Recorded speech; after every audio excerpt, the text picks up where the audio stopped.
What you see here in this image are three of my librarians and proof that I was making dad jokes 10 years before I was a dad. That's a force sword on that Jedi. I mean librarian. Hello, this is going to be a bit of a primer on the new eradicators with heavy bolters and how to use them. I assume you've read the datasheet. I've assumed you've thought about using them. So I'll point out that at 70 points, they are small units and they're pretty cheap. And that means you want to use them for all the small unit stuff. Actions, screening, bring them in small reserve gaps. So how do I plan to use them? Well, I don't. I'm not going to buy any just because I'm pretty cheap and I don't spend a lot on Warhammer. Um, but if you want to go for it, I think they're good. I think they're actually really good right now at this points cost. I mean, point for point in terms of durability, they're pretty high up there. But then they also do a lot of damage to the right target. This is the perfect profile to hit Thousand Suns or maybe Salamanders. Thousand Suns because AP1 Strength 5 is perfect against rubrics and not terrible against Scarab Cult Terminators either. And against Salamanders, again, they often run a lot of 2 wound Marine infantry in large bunches.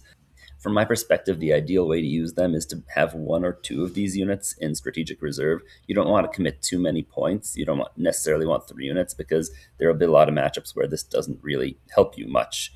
And part of the benefit is its cheapness, so that you can present yet another thing for your opponent to worry about with just 140 points. But if you have a couple of these units in strategic reserve and say bring them in against some Salamanders player, he has to decide whether he wants to overwatch 1 unit.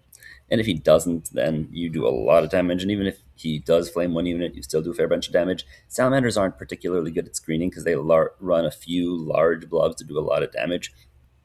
So you generally can get the shot on them, especially given how small this unit's footprint is and how easily it comes in. I also want to point out this unit is slow, and since it is slow, it comes in best from reserve rather than trying to foot slog up the board. And in matchups where this isn't what you need, let's say you're fighting anything that doesn't that this profile won't do good work against, well, you can always use them to screen because they're only 70 points. They actually compare pretty favorably, in my mind, to Bolter and Scepters, but Bolter and Scepters are a series commitment at 1 unit at 120 points, and here you can get 2 of these units for that. So amusingly, I think the optimal target for this unit is actually Gilliman, or the Lion, or any Primarch of that nature with toughness 9, because you can actually do a crazy amount of damage to them, and it's generally armies with Primarchs do not have really great screening because those Primarchs are expensive. So enjoy killing a Primarch with a few of these guys. Yeah, and that's what I have for you today. Enjoy them. I think they're good.